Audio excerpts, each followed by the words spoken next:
तो आज का अपना टॉपिक लिख लीजिए, क्या है? वर्ण विचार। अब ये वर्ण होता क्या है? तो देखो, शाब्दिक अर्थ में बात करी जाए तो भाषा की सबसे छोटी इकाई जो होती है वो ध्वनि होती है, और इसी ध्वनि को ही क्या कहा जाता है? वर्ण कहा जाता है। मतलब कि भाषा की सबसे छोटी इकाई क्या होगी? आपकी वर्ण होगा। ओके, तो अगर आपसे पूछा जाए, और जो कि पूछा भी जा चुका है, कि भाषा की सबसे छोटी इकाई किसे कहा जाता है, तो वर्ण को ही कहा जाता है। इसी में आ जाता है आपका वर्णमाला, यानी कि जो कि आपने अब तक पढ़ी होगी, आ आ इ ई उ ऊ क ख ग, ये सारी की सारी क्या होती है? आपकी वर्णमाला होती है।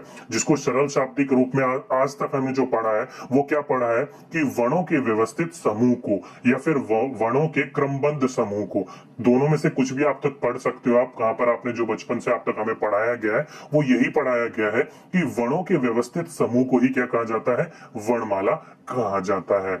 ओके, और इन्हीं को ही, यानी कि भाषा की इन्हीं ध्वनि को उच्चारण की दृष्टि से दो भागों में बांटा गया है। कौन कौन से दो भागों में बांटा गया है? एक है आपका स्वर और दूसरा है आपका व्यंजन। जो कि आपको पता भी होगा, स्वर जो होते हैं वो 11 प्रकार के होते हैं, और व्यंजन कितने प्रकार के होते हैं? 33 प्रकार के होते हैं।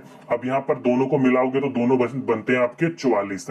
तो ध्यान रखिएगा, जो आपकी भाषा में है ना, 44 वर्णों को स्वीकार किया गया है, लेकिन देवनागरिक लिपि के अनुसार आपके 52 वर्ण है। तो अगर आपसे पूछा जाए कि कुल वर्णों की संख्या क्या है, तो 52 होगी, नहीं तो आपके स्वर और व्यंजनों को मिलाकर 44 होती है। ओके, वैसे अब तक ये क्वेश्चन पुटअप नहीं हुआ है, यही पुटअप होता है कि आपकी भाषा के अंतस्थ, यानी कि मूलतः में वर्णों की कुल संख्या कितनी है, तो 52 है, जिसमें से स्वर आपके 11 है, व्यंजन आपके 33 है, बाकी बचे हुए रेस्ट आपके क्या होते हैं? वो अभी हमें आपको सारा का सारा जब पूरा चैप्टर पढ़ोगे वहां पर आपको पता चल जाएगा। अभी बता दूंगा तो आप उलझ जाओगे। ओके, तो देखिए, उच्चारण की दृष्टि से आपके कितने भेद होते हैं? दो प्रकार होते हैं, स्वर और व्यंजन। तो पहले बात कर लेते हैं हम स्वर की। तो स्वर की बात करी जाए तो आपका जो शाब्दिक अर्थ में कहा जाता है, जो कि 11 प्रकार के स्वर होते हैं आपके, कि स्वर जिन वर्णों का उच्चारण बिना किसी रुकावट के स्वतंत्र रूप से होता है, उन्हें क्या कहा जाता है? स्वर कहा जाता है। यानी कि आपको सरल भाषा में बताने की कोशिश करूं तो मैं आपको, कि जिन ध्वनियों का आप उच्चारण करते हो, मतलब बोलते हो, और बोलते समय आपके अंदर से, यानी कि जब आप बोलोगे तो आपके मुंह से जो हवा निकलती है वो बिना किसी रुकावट के, बिना किसी बाधा के मुंह से निकल जाती है आराम से, तो उनको क्या कहा जाता है? स्वर कहा जाता है। जैसे कि आप 11 स्वरों को बोल के देख लो, आ आ इ ई उ ओ ऋषि ए ओ ओ, कभी भी आपका किसी भी प्रकार की हवा कोई होगी वो रुकेगी नहीं, फटक दनी से बाहर आ जाएगी। इसलिए इसको क्या कहा जाता है? स्वतंत्र रूप से इसका इस्तेमाल होता है, उसी को क्या कहा जाता है? स्वर कहा जाता है, जो कि आपके 11 प्रकार के होते हैं, जैसे कि आ ई उ ऊ। ऋषि, ऋषि जो होता है एक आपका ऐसा है जो आपके बाकी स्वरों से अलग है। क्यों? क्योंकि इसका उपयोग जो करते हैं वो मुख्यतः आपके संस्कृत के शब्दों में किया जाता है, जैसे कि ऋषि, ऋण, ऋतु, इस प्रकार के शब्दों के लिए इस्तेमाल किया जाता है। ओके, जैसे कि बाकी बचे ए ओ ओ, जैसे कि हम बचपन में पढ़ते थे, छोटा बड़ा, छोटी बड़ी, छोटा ऊ बड़ा ऊ। तो जिस प्रकार से भी आप पढ़ते हो उसी प्रकार से पढ़िए। ध्यान रखिएगा, हमें पढ़कर समझना है उसको, चाहे वो अपने लैंग्वेज में समझो, आपको उसे सरल रूप में समझना है। तो जिस प्रकार से आपने आज तक पढ़ा है उसी रूप से उसको पढ़िए। ओके, ये तो होगी आपके शाब्दिक शब्द की बात। अब बात कर लेते हैं, अगर आपसे पूछा जाए कि स्वर के कितने भेद होते हैं, तो स्वर के 3 भेद होते हैं, जो कि आपके सामने मैंने लिख भी रखे हैं। हास्य स्वर, दीर्घ स्वर और प्लुत स्वर, ये 3 प्रकार के स्वर होते हैं। अब ये तीनों के तीनों क्या होते हैं उनके बारे में आपको बता देता हूं। जैसे कि पहला, हास्य स्वर। अब ये कौन से स्वर होते हैं? तो देखो, सरल शाब्दिक शब्द में कहा जाए तो जिन स्वरों का उच्चारण करते समय आपके मुख से जो है वो कम समय लगे, क्या बोल रहा हूं, बोलते समय आपके स्वरों का उच्चारण करते समय कम समय लगे, उनको क्या कहा जाता है? हास्य स्वर कहा जाता है। अगर पूछा जाए कि कितने प्रकार के होते हैं, तो 4 प्रकार के होते हैं। कौन कौन से? तो आ, ई, उ और ऋषि, यानी कि जो छोटे वाले आपके सारे के सारे होते हैं ना, वो इसके अंदर आते हैं। कौन कौन से? आ, ई, उ और ऋषि। देख लो, आ भी छोटा है, ई भी छोटी है, उ भी छोटा है, और ऋषि बचा हुआ आ गया इसके अंदर। ओके, तो ये 4 प्रकार के आपके ह्रस्व स्वर होते हैं। वहीं दीर्घ की बात करी जाए तो इन चारों को हटाकर जो बाकी स्वर बचे आपके साथ, वो दीर्घ स्वर में आते हैं, जैसे कि आ, ई यानी कि बड़ा आ, बड़ी ई, बड़ा ऊ, छोटा ए। ध्यान रखिएगा जो छोटा ए और छोटा ओ जो होता है वो दीर्घ स्वर के अंदर आता है। बाकी आपके छोटे देख लो हास्य स्वर के अंदर आते हैं, लेकिन जो छोटा ए और छोटा ओ जो होता है वो आपका किस में आएगा? दीर्घ स्वर में आएगा। बड़ा ए और बड़ा ओ, ये 7 प्रकार के आपके दीर्घ स्वर होते हैं। अगर इनको शाब्दिक शब्द में पूछा जाए कि दीर्घ स्वर कौन क्या होते हैं, तो ध्यान रखिएगा जिन स्वरों का उच्चारण करते समय आपका हासु स्वर से क्या लग रहा हो, दुगना समय लग रहा हो, उनको क्या कहा जाता है? दीर्घ स्वर कहा जाता है। यानी कि सरल शाब्दिक शब्द में कहा जाए तो बोलते समय जिनका उच्चारण करते समय आपको थोड़ा ज्यादा समय लगे, उसको दीर्घ स्वर कहा जाता है। ओके, वहीं पर ही आपका लास्ट बचा पलुत स्वर। अभी पलुत स्वर कौन से होते हैं? तो देखो जिन स्वरों का उच्चारण करते समय आपका 2 या उनसे ज्यादा मात्राओं का, जैसे कि 3, 4, 5 कुछ भी बोल सकते हो, कई बुकों में आपका लिख रखा है कि 3 मात्राओं का इस्तेमाल होता है, कई जगह बोल रखा है आपका 1 से ज्यादा मात्राओं का इस्तेमाल होता है। तो ध्यान रखिएगा कुछ भी लिखा हो शाब्दिक अर्थ से मतलब नहीं होता है, बस इतना ध्यान रखिएगा जिसमें आपका उच्चारण करते समय काफी लंबा टाइम लगता हो, काफी ज्यादा समय लगता हो, उन दोनों से, या फिर जिसमें आपका 2 या 2 से अधिक मात्राओं का इस्तेमाल किया जाता हो, उसे क्या कहा जाता है? पलुत स्वर कहा जाता है। जैसे कि आपने अधिकतर देखा होगा जो हम ओम लिखते हैं वो इस प्रकार से लिखते हैं। क्यों? क्योंकि देखो जो बीच में आपको मात्रा दिख रही है और आपको बड़े ओ की मात्रा दिख रही है, तो यहाँ पर क्या हो रहा है? ओम, क्योंकि ओम बोलते समय थोड़ा लंबा समय लगता है हमें। तो ओके, तो इस प्रकार के शब्दों में आप जैसे कि ओम बोल रहे हो, उसमें बोलते समय आपका कुछ ज्यादा समय लगता है, ज्यादा समय लगने के कारण ही इसको पलुत स्वर कहा जाता है। ओके, तो ये 3 प्रकार के स्वर थे। तो स्वर के बारे में तो आपको पूरी की पूरी डिटेल मिल गई। चलिए अब व्यंजन के बारे में बात करते हैं। तो अब लिख लीजिए अपना सेकंड टॉपिक, व्यंजन। सरल शाब्दिक बात की जाए तो जिन वर्णों का उच्चारण करते समय स्वर की सहायता ली जाती है उन्हें क्या कहा जाता है? व्यंजन कहा जाता है। या फिर आपने अब तक पढ़ा होगा कि जिन वर्णों का उच्चारण करते समय वायु में रुकावट के साथ मुंह से बाहर निकलती है उसे क्या कहा जाता है? व्यंजन कहा जाता है। क्योंकि आपका स्वर को बोलने में कोई किसी भी प्रकार की हवा में रुकावट नहीं हो रही थी, वहीं पर ही व्यंजनों को बोलने में आपके वायु में रुकावट होती है और साथ में जो आपके मुंह से बाहर निकलती है हवा वो रुक कर बाधा के साथ निकलती है, उसी को क्या कहा जाता है? व्यंजन कहा जाता है। तो पूछा जाए कि व्यंजन कितने प्रकार के होते हैं, तो वही स्वर की तरह आपके 3 प्रकार के होते हैं। पहला स्पर्श व्यंजन, दूसरा अंतस्य व्यंजन और तीसरा ऊष्म व्यंजन। ओके, बाकी और भी है जैसे कि आपका संयुक्त हो गया, अंतस्य हो गया, इस प्रकार के भी हो गए, वो भी मैं आपको अभी बताऊंगा। लेकिन अभी आपको इतना ध्यान रखिएगा कि व्यंजन 3 प्रकार के ही होते हैं, स्पर्श व्यंजन, अंतस्य व्यंजन और ऊष्म व्यंजन। तीनों को डिटेल में बात करते हैं आखिर ये तीनों है क्या। ओके, तो पहला आप लिख लीजिए स्पर्श व्यंजन। तो स्पर्श व्यंजन क्या होता है? सरल शाब्दिक अर्थ में बात करी जाए, जो कि अभी परिभाषा के रूप में लिखा आज तक हम पढ़ते आ रहे हैं, वो यही पढ़ते आ रहे हैं कि जिन वर्णों का उच्चारण करते समय आपका जीव मुख के विभिन्न भागों का, जैसे कि तालु हो गया, दंत हो गया, ओष्ठ हो गया, इन सारी की सारी चीजों का इस्तेमाल किया जाता है, प्रयोग में आती है, तो उन्हें क्या कहा जाता है? स्पर्श व्यंजन कहा जाता है। ओके, तो आपके मुंह के सारे जो आपके इंपॉर्टेंट तत्व होते हैं, जैसे कि तालव्य हो गया, दंत हो गया, ओष्ठ हो गया, इनका जब भी आप विभिन्न भागों का आपका इस्तेमाल होगा, उनको क्या कहा जाएगा? स्पर्श व्यंजन कहा जाएगा। जो कि आपके टोटल कितने प्रकार के होते हैं? तो स्पर्श व्यंजनों की संख्या होती है 25, जो कि आप नीचे देख रहे हो, का, खा, गा, अणा, चा, छा, जा, झा, अणा। तो अगर आपने अब तक जो आप बचपन से पढ़ा होगा, अगर आपको ध्यान है तो बहुत अच्छी बात है, नहीं है तो आप यहाँ पर ध्यान दे दीजिए। ओके, तो ये आपके 25 प्रकार के स्पर्श व्यंजन होते हैं, जो कि आप अगर वर्गों में बांटा जाए तो आपका पहला वर्ग जो कि का, खा, गा, घा, अणा, ये कहलाता है आपका का वर्ग। चा, छा, जा, झा, अणा, ये कहलाता है आपका चा वर्ग। आपका टा, ठा, डा, ढा, अणा, ये आपका कहलाता है टा वर्ग। ता, था, दा, धा, ना, ये कहलाता है आपका ता वर्ग। पा, फा, बा, भा, मा, ये कहलाता है आपका पा वर्ग। ओके, यहां से मैं आपको ये वर्ग क्यों बता रहा हूं, तो देखो शाब्दिक आपका जो लाइन है उसमें पहला का, चा, टा, था, पा, इन्हीं के आधार पर आपको का वर्ग, चा वर्ग, टा वर्ग, ता वर्ग और पा वर्ग इनका नाम रखा गया है। ये मैं आपको क्यों बता रहा हूं, क्योंकि डायरेक्टली यहां से क्वेश्चन आपका पुटअप होता है। कैसे क्वेश्चन पुटअप होते हैं अभी लगा के देखिएगा, एंड में मैंने क्वेश्चन आपको दे रखे हैं। और इन प्रकार के जो भी मैं आपको करवाता हूं, अगर आपको उसका पीडीएफ चाहिए तो आपको मैं ये व्हाट्सएप नंबर दे रहा हूं, इस नंबर पर आप कॉन्टेक्ट कर लीजिए, व्हाट्सएप कर दीजिए, आपको वहां से पूरा प्रोसीजर बता दिया जाएगा कि किस प्रकार से आपको पीडीएफ वहां पर प्रोवाइड किया जाएगा। ओके, तो देखिए अब यहाँ से देखिए पहला का ख गा घा अणा, ये जो आपका पूरा का पूरा का वर्ग है ये पूरे के पूरे कंठे कहलाते हैं। क्यों कहलाते हैं? क्योंकि जब भी आप इसका इस्तेमाल करते हो बोलते हो तो आपके कंठ से आवाज निकलती है। बोल के देखिए। अब यहाँ पर कई बच्चे बोलेंगे सर इसकी कोई ट्रिक बता दीजिए। देखो कोई ट्रिक नहीं है इसका, आराम से आप, ट्रिक को बहुत है लेकिन आराम से आप खुद प्रयोग करके देखिए। देखिए क, गले में आपकी कंपन होगी, क ख ग घ ड, कर रहा आपका जो कंठ होगा ना वो आपका हल्का सा कंपन करता है। तो जब आपका कंपन कर रहा है तो कंठ हो गया।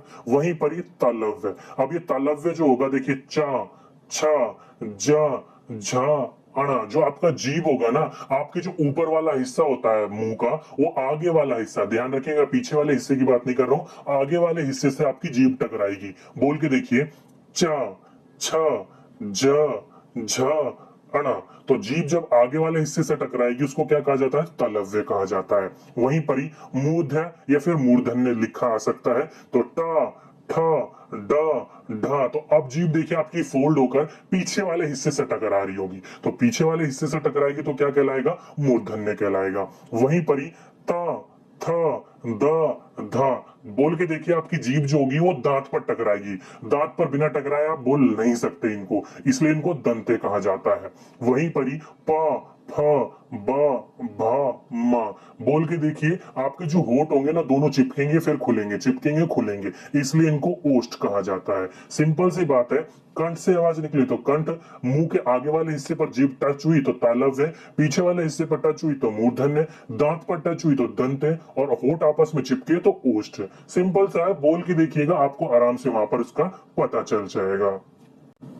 वहीं पर ही आपका उच्चारण के प्रयत्न के आधार पर इनको कुछ भागों में बांटा गया है। जैसे कि इनको दो भागों में बांटा गया है। पहला स्वतंत्र में श्वसन का कंपन यानी कि सांस का कंपन, और वहीं पर ये दूसरा श्वास या प्राण की मात्रा, यानी कि जब बोलते हो उसमें आपका कितना आपका प्राण लग रहा है, कितने आपकी ध्वनि का उच्चारण में आपकी श्वास की मात्रा लग रही है, उस आधार पर। तो इन दो आधारों पर बांटा गया, और दोनों के कितने कितने प्रकार हैं? तो दो दो प्रकार हैं। तो पहला हम बात कर लेते हैं स्वर तंत्रिका के श्वसन का कंपन पर किस आधार पर बांटा गया है। तो पहला आपका अघोष और दूसरा है सघोष। अब इन सघोष को आपको घोष भी देखने को मिल सकता है। तो घोष लिखा हो या सघोष लिखा हो वो आपका सघोष ही कहलाएगा। ओके, अब दोनों में डिफरेंस क्या है, दोनों का डिफरेंस बता देता हूं। पहला हो गया आपका अघोष। तो देखिए अघोष का अगर शाब्दिक सरल बात में कहा जाए तो जिन ध्वनि को उच्चारण करने में आपकी स्वतंत्रता तंत्रिया में जो कंपन होता है वो नहीं होता है तो वो क्या कहलाएगा? आपका अघोष कहलाया जाएगा। जैसे कि आपके सभी वर्ग जो कि आपका क ख ग है उसके सभी पहले और दूसरे जो व्यंजन होंगे ना वो आपके क्या कहलाएंगे? वो आपके अघोष कहलाएंगे। जैसे कि पहला क्या होता है? क ख, दूसरे वाले च वर्ग में चा छा, तीसरे वाले में टा ठा, चौथे वाले में ता था, और पांचवे वाले में टा फा।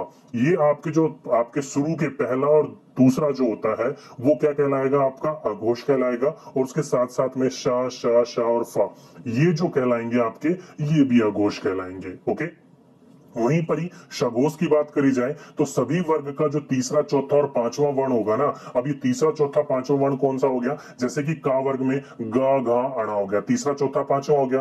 टा वर्ग में लगा लो तो डा ढा अणा हो गया, या पा वर्ग में लगा लो तो बा फा मा हो गया, या फिर आपका चा वर्ग में लगा लो तो जा झा अणा हो गया। तो जो भी आपका वर्ग होगा उसमें तीसरा चौथा और पांचवा जो वर्ग होगा ना वो आपका सघोष या घोष कहलाता है। इसके अलावा ड ढ ज य र ल व और ह और सभी के सभी स्वर, ये भी आपके क्या कहलाते हैं? सघोष कहलाते हैं। तो डायरेक्टली आप इनको, इनमें से आपको कोई दे दिया जाएगा और पूछ लिया जाता है आपका इनमें से अघोष कौन सा है और सघोष कौन सा है। अब ये तो हो गया आपकी शाब्दिक बात। अब इसकी ट्रिक क्या है याद रखने की, तो ध्यान रखिएगा। देखिए अघोष, अघोष आ क्या आता है? आपका पहले आता है। वहीं पर ही आपका सघोष, सा क्या आता है? आपका बाद में आता है। तो पहले वाले जो दो अक्षर होंगे वो अघोष में आएंगे और बाद वाले जितने भी अक्षर होंगे वो सघोष में आएंगे। इस चीज से आप याद रख सकते हो, अघोष यानी कि आ आपका पहले आएगा, मतलब पहला और दूसरा वर्ग अघोष कहलाएगा, और सघोष यानी कि सा जो होता है वो बाद में आता है। तो बाद के जो तीन अक्षर बचते हैं, तीन जो आपके वर्ण बचते हैं, वो आपका क्या कहलाएगा? सघोष कहलाएगा। ओके, सिंपल से ट्रिक है, ध्यान रख सकते हो इन चीजों से। वहीं पर ही आपकी बात करी जाए श्वसन या प्राण की मात्रा, इसके आधार पर भी आपके दो भागों में बांटा गया है, जो कि एक आपका अल्पप्राण और दूसरा है आपका महाप्राण। यहां से क्वेश्चन देखने को आपको बहुत बार देखने को मिले होंगे। तो देखिए पहले बात कर लेते हैं अल्पप्राण की। अब ये अल्पप्राण क्या होता है, तो ध्यान रखिएगा जिन ध्वनि को उच्चारण में आपके श्वसन की मात्रा जो होगी वो कम लगती है या फिर कम निकलती है। जब बोलते हो आप, उसमें ध्वनि की जो उच्चारण की जो श्वास लेने की यानी कि जो हवा होती है उसकी मात्रा जो होती है वो कम निकलती है, तो उसको क्या कहा जाता है, अल्पप्राण कहा जाता है। इसमें आपके कौन कौन से होंगे, तो सभी वर्ग का पहला, तीसरा और पांचवा जो वर्ग होगा ना वो पूरा का पूरा अल्पप्राण कहलाएगा। मतलब अल्टरनेट में पहला, दूसरा छोड़कर तीसरा, चौथा छोड़कर पांचवा। जैसे कि पहला हो गया आपका का, दूसरा छोड़ दिया हमने खा, तीसरा ले लिया गा, चौथा छोड़ दिया घा और पांचवा ले लिया अणा। तो जैसे कि का वर्ग में हो गया का, घा और अणा। चा वर्ग में हो जाएगा आपका च, झा, अणा। टा वर्ग में हो जाएगा आपका टा, ढा, अणा। ता वर्ग में हो जाएगा ता, धा, न। इस प्रकार से पहला, तीसरा और पांचवा वो क्या कहलाएगा, आपका अल्पप्राण कहलाएगा। उसी के साथ साथ में ड, य, र, ल और वा ये भी आपका क्या कहलाएगा, अल्पप्राण कहलाएगा। क्योंकि इनको बोलते समय आपकी जो मात्रा निकलती है ना मुंह से वो कम रूप में सांस लेना पड़ता है, आपको कम निकलती है। और वहीं पर ही महाप्राण में जो होता है उच्चारण करते समय श्वसन की मात्रा जो होती है वो अधिक निकलती है। तो इसमें आपके जो सभी वर्ग, जैसे कि दूसरा और चौथा हमने छोड़ दिया था, वो सब इसमें आएंगे। और उसी के साथ साथ में आपका जो शा की पूरी लाइन होती है, शा, शा, शा और हा, जिसे आप शा से षटकोण, पेट कटा शा, शाह और हा कहते हो। ओके, तो ये पूरे का पूरा जो होता है वो आपका महाप्राण के अंदर आता है। तो ये थे आपके उच्चारण परिवर्तन के आधार पर दो भागों में बांटा हुआ। अधिकतर क्वेश्चन आपका अघोष सघोष से पूछा जाता है, तो उनको जरूर ध्यान रखिएगा। तो व्यंजन के मैंने तीन भेद बताए थे। चलिए सेकंड बात कर लेते हैं अंतस्थ व्यंजन। अब ये अंतस्थ व्यंजन कौन से होते हैं, तो ध्यान रखिएगा जिन व्यंजनों का उच्चारण करते समय जो वायु होती है आपके मुंह से वो किसी भी भाग को स्पर्श नहीं करती है, ना ही किसी प्रकार की वायु में रगड़न यानी कि किसी प्रकार की बाधा खाकर वो निकलती है। ओके, उनको क्या कहा जाता है, अंतस्थ व्यंजन कहा जाता है। फॉर एग्जाम्पल यारा लावा, देखिए बोल के देखिए, जो आपकी मुख की हवा होगी ना वो किसी प्रकार की रुकावट नहीं लेगी और किसी भी प्रकार के भाग को स्पर्श नहीं करती, वो तुरंत निकल जाती है। एक फ्लो में आप बोल के देखो यार अलावा, तुरंत निकल जाएगा आपका। तो ये चारों के चारों जो होंगे वो अंतस्थ व्यंजन के उदाहरण कहलाते हैं। वहीं पर ये तीसरा ऊष्म व्यंजन। अब ये ऊष्म व्यंजन शाब्दिक अर्थ में नहीं कहा जाता है कि जिन वर्णों का उच्चारण करते समय जो वायु होती है वो तेज गति से ऊष्म होकर निकलती है, उसी को ऊष्म व्यंजन कहते हैं।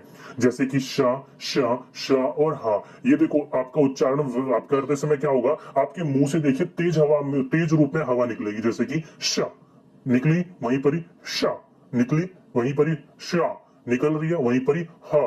तो एक तेज गति से हवा निकलती है जो कि गर्म हवा के रूप में निकलती है, इसलिए से क्या कहा जाता है, ऊष्म व्यंजन कहा जाता है। ओके, ये चार इसके उदाहरण है। क्वेश्चन यहीं से पुटअप होता है कि ऊष्म व्यंजन इनमें से चुनिए, ये अंतस्थ व्यंजन इसके अंदर से चुनिए। और एक आपका मोस्ट इंपॉर्टेंट पॉइंट रह गया संयुक्त व्यंजन। अब ये संयुक्त व्यंजन आपको चार प्रकार के होते हैं, आपको दे दिया जाएगा और चुनने को बोला जाता है कि इनका में से संयुक्त व्यंजन चुनिए, या ये संयुक्त व्यंजन किन दो शब्दों से मिलकर या दो वर्णों से मिलकर बना है। जैसे कि श्र यानी कि क्षत्रिय वाला श, इसमें कोई ये जो बनता है वो दो वर्णों से मिलकर बनता है। एक तो आधा का यानी का के ऊपर क्या हलंत लगा रखा है, और पेट कटा श, इन दोनों से मिलकर आपका श्र बनता है। ज्ञा से ज्ञानी वाला ज्ञा वो मिलता है आपका जा से, जा पर हलंत लगा हुआ, ध्यान रखिएगा हलंत को, ध्यान रखिएगा हलंत भी लगा हुआ है, वो मात्रा नहीं है, हलंत बोलते हैं उसको। ओके, तो जा पे हलंत और अणा, इन दोनों से मिलकर आपका ज्ञा से ज्ञानी बनता है। वहीं पर ही त्रा, त्रा जो बनता है वो ता पे हलंत और रा से मिलकर बनता है। हलंत को मत भूलिए, किसके ऊपर हलंत और किसके ऊपर हलंत नहीं है, उस हलंत को ध्यान रखिएगा। और लास्ट में आप देखो ये वाला शाह जो होता है, ये वाला शाह शाह होता है, ये श्रा होता है। ये जो मात्रा है इसमें ये वाली वो रा की मात्रा होती है। ओके, तो ये किससे मिलकर बनता है, तो ये शाह हलंत वाले से और रा इन दोनों से मिलकर आपका बनता है। ओके, इस बात को ध्यान रखिएगा, क्वेश्चन पुटअप हो चुका है कि आपका संयुक्त व्यंजन कौन से होते हैं या किन से मिलकर बनते हैं। तो इन चीजों को ध्यान रखिएगा। आपके ये चार प्रकार के संयुक्त व्यंजन होते हैं और इन चारों से आपका इस प्रकार के मिलते हैं। पहले वाले शब्द में हलंत लगा रहता है, दूसरे वाले में हलंत नहीं लगा रहता है। इंपॉर्टेंट क्वेश्चन है, ध्यान रखिएगा। अब यहाँ पर जो पूछा जाता है अधिकतर या तो इस तरह से पूछा जाएगा या इस शाह से पूछा जाएगा, ये दोनों थोड़ा कंफ्यूजन हो जाता है, इसलिए इन चीजों को ध्यान रखिएगा। ओके, तो ये था आपका पूरा का पूरा टॉपिक आज का, वर्ण विचार या फिर आप इसे वर्णमाला भी कह सकते हो। अब आपको यहाँ से पूरी जानकारी मिल गई होगी। तो देखिए आज का जो हमारा टॉपिक है तत्सम एवं तद्भव शब्द, ये शब्द यानी कि ये जो आया है वाक्य तत्सम एवं तद्भव, ये है क्या, इसके बारे में बताने से पहले मैंने आपको नीचे देखो हल्का सा लिख रखा है शब्द विचार। ये शब्द विचार क्या है, तो ध्यान रखिएगा शब्द विचार का एक टॉपिक है तत्सम एवं तद्भव। जैसे कि आपको पता है कि काफी वर्णों को मेल से मिले हुए शब्द बनते हैं और उन्हीं को ही क्या कहा जाता है, शब्द विचार कहा जाता है। ओके, और उसी शब्द विचार को 5 टॉपिक में बांट रखा होता है। कौन कौन से, उत्पत्ति के आधार पर, रचना के आधार पर, अर्थ के आधार पर, प्रयोग के आधार पर और विकार के आधार पर। तो उसमें से एक टॉपिक होता है आपका पहला उत्पत्ति के आधार पर या श्रोता के आधार पर जिसको कहा जाता है। उसमें आपके 2 पॉइंट्स आते हैं, एक आता है तत्सम, एक आता है आपका तद्भव। तो वहीं से ये आपके 2 शब्द निकले हैं। कहां से निकले हैं, शब्द का वर्गीकरण किया गया है 5 शब्दों में, जिसमें पहला आपका श्रोता या उत्पत्ति के आधार पर, और उसी के व्याख्या में आपकी जो भाषाएं आती हैं जैसे कि आपका तद्भव हो गया, तत्सम शब्द हो गया, देशज शब्द हो गया या विषेदत शब्द हो गया या शंकर शब्द हो गया, वहीं से ही आया है। लेकिन शंकर, देशिक और विदेशक के बारे में इतना नहीं पूछा जाता जितना आपका तत्सम एवं तद्भव शब्द के बारे में पूछा जाता है। अब बात कर लेते हैं ये तत्सम और तद्भव है क्या, कहां से आया, ये तो आपको पता लग गया।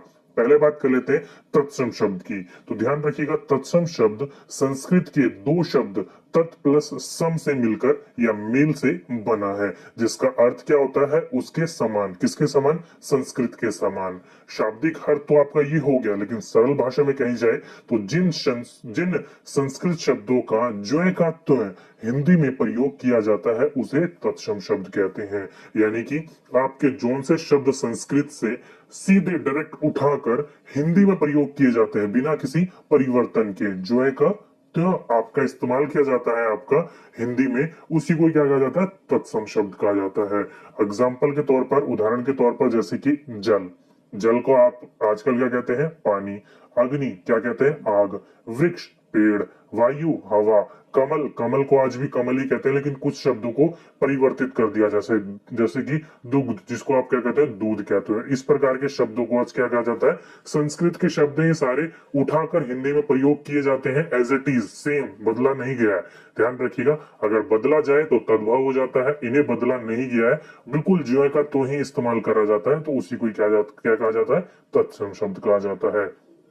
अभी टेंशन मत लीजिएगा, अभी एग्जांपल के तौर पर ट्रिक के माध्यम से समझाऊंगा सारी चीजें। अब बात कर लेते हैं दूसरा तद्भव। अब ये तद्भव शब्द क्या है, तो देखिए तद्भव जो शब्द संस्कृत से हिंदी में आए हैं पर भाषा के विकास के साथ जिनके शब्दों का रूप बदल गया है उन्हें तद्भव शब्द कहते हैं। उदाहरण के तौर पर जैसे कि तद्भव शब्द हो गया आपका आग, लेकिन संस्कृत में से क्या कहते हैं, अग्नि।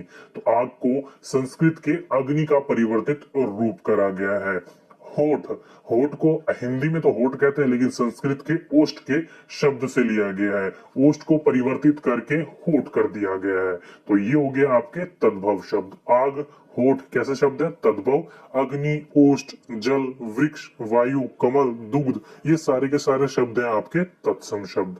ओके, देखिए तत्सम एवं तद्भव शब्द को पहचानने की ट्रिक क्या है।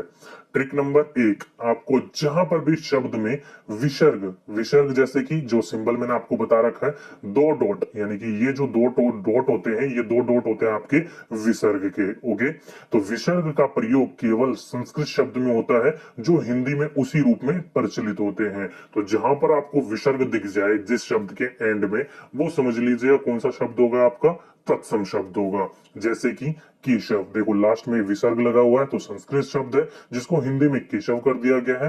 बाला, जिसका लास्ट में देखो आपका विसर्ग लगा रखा है, लेकिन हिंदी में उसको बाला बिना विसर्ग के इस्तेमाल किया जाता है। तो जहां पर आपको शब्द के एंड में विसर्ग दिख जाए समझ लीजिएगा तत्सम शब्द है, जिसमें ना दिखे वो तद्भव शब्द है। ट्रिक नंबर 2, ट्रिक नंबर 2 में देखो श का प्रयोग जो होता है वो केवल तत्सम शब्द में होता है, संस्कृत के शब्दों में होता है। जैसे कि शिक्षा, शिक्षक, क्षत्रिय, क्षति, नक्षत्र आदि। जहां पर भी आपको ये शब्द दिख जाए श्र, वो समझ लीजिएगा कैसा शब्द होगा आपका, तत्सम शब्द होगा। जैसे कि निम्नलिखित शब्दों में से तत्सम शब्द है, मैंने पुटअप कर रखे हैं, ये डायरेक्टली आपके पूछे गए थे पेपर में, वहीं से मैंने आपको यहाँ इंक्लूड कर रखा है। क्या बोल रखा है, निम्नलिखित शब्दों में तत्सम शब्द है, तो आपको इनमें से आपको तत्सम शब्द सुन देखने ही पता चल जाता है, जो ऑप्शन नंबर फर्स्ट होगा श्रिन, देखने से पता लगता है ये क्या हो जाता है आपका एक तत्सम शब्द है। बाकी छीनना, छोड़ना या फिर धरती, ये तीनों के तीनों तद्भव शब्द है, तो ऑप्शन नंबर फर्स्ट इसका सही आंसर था। ट्रिक नंबर 3 क्या है, ये ऋषि का प्रयोग केवल तत्सम यानी कि संस्कृत वालों शब्दों में होता है। तो जहां पर आपका ये ऋषि दिख जाए आपको, वो समझ लीजिएगा क्या है आपका तत्सम शब्द है। जैसे कि श्रृंगार, श्रृंगार में आपने देखा हो कैसे संस्कृत में लिखते हैं और उसको हिंदी में कर देते हैं श्रृंगार, तद्भव शब्द हो जाता है ये। कई बार आपसे पूछा भी जा चुका है कि श्रृंगार का तद्भव रूप क्या है, तो यहाँ पर देख लीजिए कि श्रृंगार तद्भव यानी कि हिंदी में ऐसा लिखा जाता है और संस्कृत में ऐसे। नेक्स्ट है आपका मृत्तिका, जिसको हिंदी में यानी कि तद्भव का शब्द है इसका मिट्टी। तो यहाँ पर देखो चेंज करके क्या हो जाता है, अब यहाँ पर सोच रहे होंगे कि ऋषि का निशान तो है नहीं, तो माँ के नीचे जो ये आपकी मात्रा देख रहे हो, ये ऋषि का ही निशान होता है। ओके, तो ध्यान रखिएगा इस चीज को, जहां पर आपको ये री निशान दिख जाए वो तत्सम शब्दों में इस्तेमाल किया जाता है, संस्कृत शब्दों में इस्तेमाल किया जाता है। जैसे कि एक क्वेश्चन पूछा गया था आपका कि निम्नलिखित में तत्सम शब्द है, तो तत्सम शब्द इसमें क्या था, ऋषभ, बहिन, बहु या रिच, तो इनमें से कौन सा होता है आपका सही, तो ऑप्शन नंबर फर्स्ट इसका बिल्कुल सही आंसर है आपका ऋषभ, जिसे आप किसे क्या हिंदी में क्या बोला जाता है, भालू कहा जाता है। ओके, तो ध्यान रखिएगा जहां री का निशान आ जाए उसका मतलब क्या होगा आपका, वो तत्सम शब्द होगा, तो ध्यान रखिएगा इस ट्रिक को। नेक्स्ट है ट्रिक नंबर 4 में क्या देख रखा है, देखिए तत्सम में व वर्ण तद्भव में बा हो जाता है। ध्यान रखिएगा जो आपका तत्सम शब्द होता है उसमें वा होता है और तद्भव में जब बदल जाता है तो वो बा में हो जाता है। जैसे कि कुछ एग्जांपल है तत्सम और तद्भव। पहला पूर्व, देखो यहाँ पर वाह है जिसको हिंदी रूप पूरब हो जाता है। विनती, जो हिंदी में बिनती हो जाता है। वरिद, जो कि आपका हिंदी में बादल हो जाता है।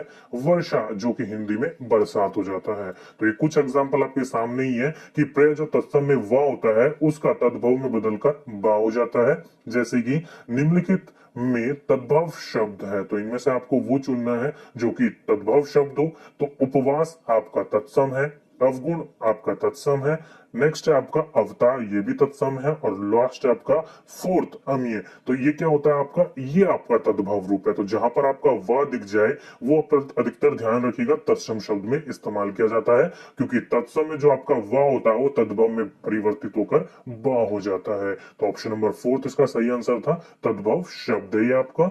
और ट्रिक नंबर 5 लास्ट, प्रय तत्सम में शा वर्ण तद्भव में शा हो जाता है। तो ध्यान रखिएगा कि तालव्य शा दंती शा हो जाता है या दंती शा तालव्य शा हो जाता है। तो ध्यान रखिएगा इस चीज को, जैसे कि तत्सम और तद्भव, जैसे आप देख सकते हो दृश्य, जो कि आपका तद्भव यानी कि जो हिंदी शब्द हो जाता है ऐसा हो जाता है, यानी कि ए हो गया, देखो शा और शा कैसा हो गया, दंती, और तालव्य हो गया चेंज। नेक्स्ट है आपका प्रश्वर, जो कि आपका परस हो जाता है। अंशन, जो कि अंशन हो जाता है। अंश, जो कि अंश हो जाता है। देखा आपने कि जो शाह हो जाता है यानी कि शाह में चेंज हो यानी कि जो दंती शाह होता है वो आपका तालव्य शाह में चेंज हो जाएगा, तालव्य शाह दंती शाह में चेंज हो जाता है। तो ध्यान रखिएगा जब भी आपके तत्सम शब्द होंगे आपको ये वाला शाह दिखेगा, या फिर आपका तद्भव होगा तो आपका ये वाला शाह होगा। तो उसमें आप शाह को देखकर भी पहचान सकते हो कि कौन सा आपका तद्भव शब्द है और कौन सा आपका तत्सम शब्द है। ओके, तो ये कुछ ट्रिक्स थी आपकी जो आप तत्सम और तद्भव शब्दों को पहचानने में प्रयोग करोगे तो आपके 99.9% जो क्वेश्चन होगा वो आराम से इजीली सॉल्व हो जाएगा। तो इन पांचों ट्रिक को जरूर देखिएगा, एक बार समझ में ना आए तो एक बार दोबारा देखिएगा, और जो मैं प्रैक्टिस के लिए मैंने क्वेश्चन दे रखे हैं वो क्वेश्चन वही क्वेश्चन है जो आपके एग्जाम में पूछे जा चुके हैं। मैंने कहीं से उसमें ज्यादा कुछ फेरबदल नहीं करा है। ओके, तो ये आज का हमारा टॉपिक था शब्द विचार में से श्रोता यानी कि उत्पत्ति के आधार पर तत्सम और तद्भव शब्द से। ओके, तो आज का अपना टॉपिक लिख लीजिए कि शब्द विचार में हम पढ़ेंगे रचना के आधार पर कितने भागों में विभाजित किया गया है। तो शाब्दिक अर्थ में पढ़ा जाए तो शब्द अथवा वर्णों के मेल से नए शब्द बनने की प्रक्रिया को रचना या फिर बनावट कहा जाता है। ध्यान रखिएगा क्वेश्चन को, शब्द अथवा वर्णों के मेल से जब नया शब्द क्रिएट होता है तब उसको क्या कहा जाता है, उसको कहा जाता है आपका रचना या बनावट। जैसे कि विद जमा आल्य विद्यालय, या फिर ऐसे करके आपके काफी आपने विधियां पढ़ी होंगी, आपको नहीं पढ़ी है तो कोई बात नहीं, आपने कहीं ना कहीं इसको जरूर सुना होगा या देखा होगा। जैसे कि संधि विच्छेद में, वहां पर मैं आपको एक पूरा टॉपिक पढ़ाऊंगा संधि विच्छेद, जहां पर मैं आपको अच्छे तरीके से समझाने की ये कोशिश करूंगा। ओके, तो उसी को क्या कहा जाता है, रचना या बनावट कहा जाता है। तो रचना के आधार पर, जो कि रचना के आधार पर शब्दों को कितने भागों में बांटा गया है, 3 भागों में बांटा गया है। क्वेश्चन पूछा जाए तो ध्यान रखिएगा कौन कौन से। पहला है आपका रूढ़, दूसरा है आपका यौगिक और तीसरा है योग रूढ़। इन 3 शब्दों में, इन 3 आपकी प्रक्रियाओं में बांटा है। इन्हीं 3 को हम अच्छे तरीके से समझने की आज कोशिश करेंगे। तो पहला आ जाता है आपका रूढ़ शब्द। तो अगर शाब्दिक अर्थ में कहा जाए तो जो शब्द परंपरा या फिर परस्पर चले आ रहे हैं तथा जिन्हें खंडों में विभाजित नहीं किया जा सकता, वह शब्द क्या कहलाते हैं, आपके रूढ़ शब्द कहलाते हैं। अब सरल शब्दों में कहने की कोशिश करूं तो आपके वो सभी शब्द जिसको आप विभाजित करोगे तो विभाजित करने पर किसी भी प्रकार का कोई अर्थ नहीं निकलता जब तक उनको एक साथ ना लाया जाए, तो उसको क्या कहा जाता है, आपका रूढ़ शब्द कहा जाता है। उनको विभाजित कभी भी आप कर ही नहीं सकते। ओके, जैसे कि आपका रात, सुबह, शाम, हाथ, किसी भी प्रकार की चीज यहाँ पर आप विभाजित करके देख लो। रा जमा ता, कहीं सुना है अलग अलग कर दिया कोई अर्थ निकला, नहीं। तो कभी आप कर ही नहीं सकते, सुबह को भी नहीं बांट सकते, शाम को भी नहीं बांट सकते, हाथ को भी नहीं बांट सकते। तो आपके वो सभी शब्द जिनको आप विभाजित या टुकड़ों में नहीं बांट सकते, उनको क्या कहा जाता है, रूढ़ शब्द कहा जाता है। लास्ट में क्वेश्चन सीरीज ऐड कर रखी है, वो लगा के देखिएगा, आपकी प्रैक्टिस भी हो जाएगी। तो इसको क्या कहा जाता है, रूढ़ शब्द। सेकंड आता है आपका यौगिक शब्द। अब सरल शाब्दिक शब्द में कहा जाए तो जो शब्द 2 या 2 से अधिक शब्दों से, क्या 2 या 2 से अधिक शब्दों से मेल से बनते हैं, जिन्हें सार्थक खंडों में विभाजित किया जा सकता है, वो क्या कहलाते हैं, आपके यौगिक शब्द कहलाते हैं। अब ध्यान रखिएगा, वो सारी चीजें दो जो आपकी 2 या फिर 2 से अधिक शब्दों से मिलकर बनते हैं और दोनों को जब टुकड़ों में बांटा जाता है तो दोनों का क्या होता है, एक अर्थ निकलता है और दोनों को जोड़ने के बाद एक अलग अर्थ निकलता है। फॉर एग्जाम्पल, विद जमा आल्य। तो विद्या का मतलब आप सभी को पता है, ज्ञान, सारी चीजें सभी को पता है। और आल्य क्या होता है, रहने की जगह, या फिर आप अपने घर को बोल सकते हो, जहां पढ़ाते हो वो बोल सकते हो, जहां पर कोई आपका क्या करते हो, खाना बनाते हो, उस जगह को आल्य कहा जाता है। तो जगह को कहा जाता है। ओके, तो विद जमा आल्य, दोनों को जोड़ा जाता है तो क्या बना जाता है, विद्यालय। यानी कि एक ऐसी जगह जहां पर आपको ज्ञान की प्राप्ति होती है, ज्ञान आपको प्राप्त करवाया जाता है। दूसरा आपका अन्न जमा उपयुक्त। आप सभी को पता है अन्न क्या होता है और उपयुक्त क्या होता है, और दोनों को जोड़ा जाए तो क्या हो जाता है, आपका अनुपयुक्त। तो देखो, टुकड़ों में बांटा जाए तो भी अर्थ निकलता है, दोनों को इकट्ठा कर दिया जाए तो भी अर्थ निकलता है। तो ऐसा जब भी आपका फीचर बन रहा हो, ऐसा कभी भी आपकी प्रक्रिया बन रही हो, तो वो क्या कहलाती है, यौगिक शब्द कहलाते हैं। ओके, अच्छे से एक्सप्लेन करा मैंने आपको। शब्दों को आप तोड़ोगे, जैसे कि रात, रात को आप तोड़ोगे कोई अर्थ नहीं निकलता, दोनों को जोड़ते हो तब जाके अर्थ निकलता है, तो वो क्या कहलाता है, ये आपका रूढ़ शब्द कहलाता है। और जब शब्दों को तोड़कर अलग अलग करा जाता है, उनका भी अर्थ निकलता है, जोड़ा जाता है, उनका भी अर्थ निकलता है। जैसे कि एग्जाम्पल दिया मैंने आपको, विद्यालय, विद्या का मतलब ज्ञान और आल्य का मतलब एक ऐसी जगह जहां पर व्यक्ति रहते हो, खाना बनाने की जगह, ज्ञान की जगह, कोई भी हो सकता है, रहने की जगह आल्य कहलाती है। दोनों को जोड़ा जाता है तो क्या कहलाएगा, वो आपका विद्यालय, यानी कि एक ऐसी जगह जहां पर ज्ञान की प्राप्ति दी जाती है। ओके, तो दोनों को टुकड़ों में बांटा था तब भी अर्थ था, दोनों को जोड़ा गया तब भी अर्थ है, तो वो कैसा शब्द कहलाता है, आपका यौगिक शब्द कहलाता है। नेक्स्ट है आपका योग रूढ़ शब्द। अब ये क्या शब्द होते हैं, तो शाब्दिक अर्थ में बात करे जाए तो जिसे यौगिक शब्द से किसी विशेष शब्द का बोध होता है उसे योग रूढ़ शब्द कहते हैं। यानी कि सरल शाब्दिक अर्थ में आपका बात मैं समझाने की कोशिश करूं तो आपके वो सारे शब्द वो सारी प्रक्रियाएं जिसको आप तोड़ोगे तो वो क्या कहलाएगा, आपका आपका एक अर्थ निकल के आएगा। यानी कि आपका जैसे यौगिक शब्द होता है, यौगिक शब्द को क्या करा जाता है, तोड़ते हैं तो उसका अर्थ निकल के आता है, लेकिन जोड़ा जाता है तो उसी प्रकार का अर्थ निकलता है जिस प्रकार का उसको तोड़ा गया था। लेकिन यहाँ पर क्या होगा, एक शब्द को आप तोड़ोगे तो वो भी इसका अर्थ निकलेगा, और जोड़ा जाएगा तो एक विशेष प्रकार का अर्थ निकलेगा। क्या बोल रखा है, विशेष प्रकार का अर्थ निकलता है। जैसे सरल शाब्दिक अर्थ में बात करी जाए तो पहला एग्जांपल ले लो, पंकज। तो पंक प्लस जा, ओके। तो पंकज को जोड़ा जाता है तो क्या कहला जाएगा, पंकज कहलाता है, जो कि किसको कहा जाता है, कमल को कहा जाता है। एक विशेष अर्थ निकला उसका पंकज का, क्या, कमल, कमल से अर्थ रिलेटेड होता है उसका। दूसरा आपका हो गया गिरिधर। अब गिरिधर को क्या कहा जाता है, तो ध्यान रखिएगा कृष्ण भगवान को भी क्या कहा जाता था, गिरिधर कहा जाता था। तो क्या निकला, आपका एक विशेष अर्थ निकला।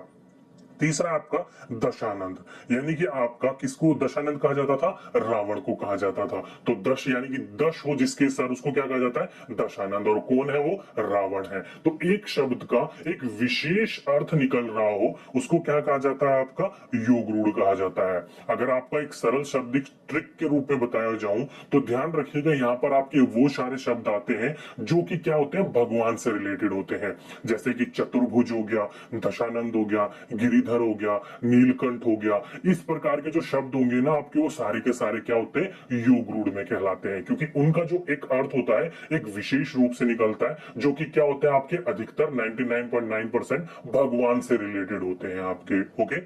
जैसे कि चतुर्भुज किसको कहा जाता है, ब्रह्मा जी को कहा जाता है उनके, क्योंकि उनकी जो चतुर्मुख, क्योंकि उनके कितने मुख थे, 4 मुख थे। जैसे कि नीलकंठ किसको कहा जाता है, शिव जी भगवान को कहा जाता है। दशानंद रावण को कहा जाता है। गिरिधर किसको कहा जाता है, कृष्ण को। लंब या फिर आपका कि लंबोदर, लंबोदर किसको कहा जाता है, गणेश जी का, क्योंकि उनका लंबी क्या थी, नाक थी, गर्दन थी वो लंबी थी, तो नाक लंबी होने के कारण उनको लंबोदर भी कहा जाता था। तो यहाँ पर किससे रिलेटेड हो रहे हैं, वो सारे के सारे आपके भगवान से रिलेटेड हो रहे हैं, ओके।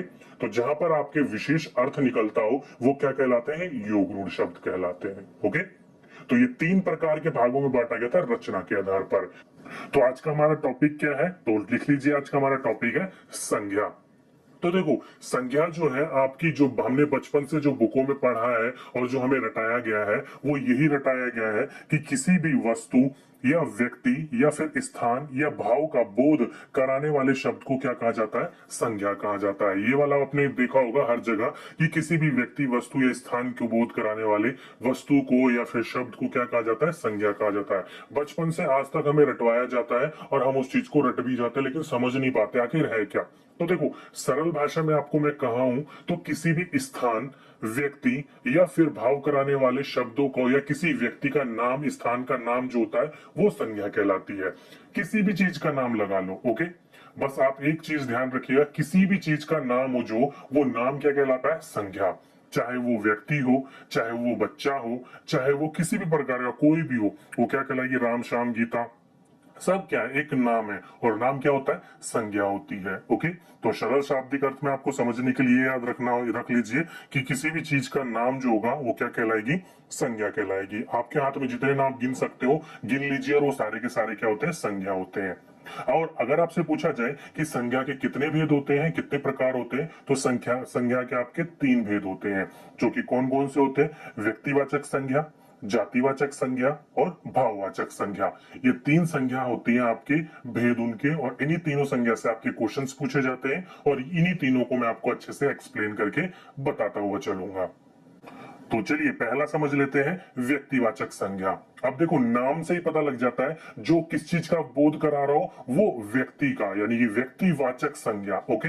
अब व्यक्ति में क्या क्या हो सकते हैं वो भी बताऊंगा, लेकिन एक बार शाब्दिक अर्थ पढ़ लीजिए। ध्यान रखिएगा, जो शब्द किसी विशेष, ध्यान रखिएगा, किसी विशेष व्यक्ति, स्थान या वस्तु के लिए प्रयोग किया जाते हैं, उन्हें क्या कहा जाता है, व्यक्तिवाचक संज्ञा कहते हैं। तो आप ध्यान रखिएगा, किसी भी विशेष व्यक्ति, स्थान या फिर वस्तु के लिए जो भी आप शब्द प्रयोग करोगे, जो भी आप प्रयोग करोगे, वो क्या कहलाएगा, व्यक्तिवाचक संज्ञा कहलाएगा। जैसे कि रमेश क्या है, व्यक्ति का नाम है, दिल्ली स्थान का नाम है, रामायण कोई एक वस्तु है उसको कहा जाता है। तो वही देख सकते हो, व्यक्ति हो, स्थान हो, या फिर किसी भी आपके विशेष व्यक्ति का नाम हो, वो क्या कहलाएगा, आपका व्यक्तिवाचक संज्ञा कहलाएगा।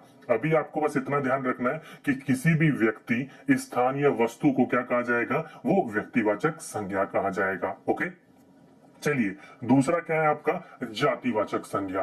अब जाति आप यहीं से पता लग जाता है, जाति, तो जिस शब्द से आपको जाति का भाव हो वो क्या कहलाएगा, जातिवाचक संज्ञा। सरल शाब्दिक शब्द में कहा जाए तो जिस शब्दों से किसी वस्तु का या फिर स्थान का या फिर व्यक्ति का या फिर प्राणी के पूरी जाति का बोध हो, ध्यान रखिएगा, पूरी जाति का बोध हो, उसको क्या कहा जाएगा, जातिवाचक संज्ञा कहा जाएगा। फॉर एग्जाम्पल के रूप में नदी, नदी क्या है, वो आपकी कोई सी भी नदी हो सकती है, गंगा, यमुना, जमुना, कोई सी भी नदी हो, वो क्या पूरा का पूरा अपने एक नदी को आपने सभी चीजों को ज्वाइंट करके एक जाति बना दी कि सारे क्या है, वो किस ग्रुप में आते हैं, नदी के ग्रुप में आते हैं। वहीं पर ही आप कोई स्पेशल नाम ले लिया जाता है गंगा, वो क्या कहलाता है आपका, वो व्यक्तिवाचक संज्ञा में आ जाता। ओके, जब आपका सारे समूह को इकट्ठा कर दिया जाए, जैसे कि नदी जितनी भी प्रकार की है सबको हमने एक इकट्ठा कर दिया, नदी नाम दे दिया हमने उसको, चाहे वो गंगा, जमुना, ब्रह्मपुत्र कोई सी भी हो, हमने उसको एक नाम दे दिया, नदी है ये। और नदी क्या कहलाएगी, आपकी जाति। हम क्या कर रहे हैं, जाति से बोध कर रहे हैं उसको। अब यहाँ पर जाति कहने का मतलब है, जैसे कि फॉर एग्जाम्पल मैं गुप्ता हूं, तो गुप्ता के जो भी आपके पास में आएंगे, गुप्ता में कोई भी हो सकता है, दीपक गुप्ता केवल मैं ही हूं,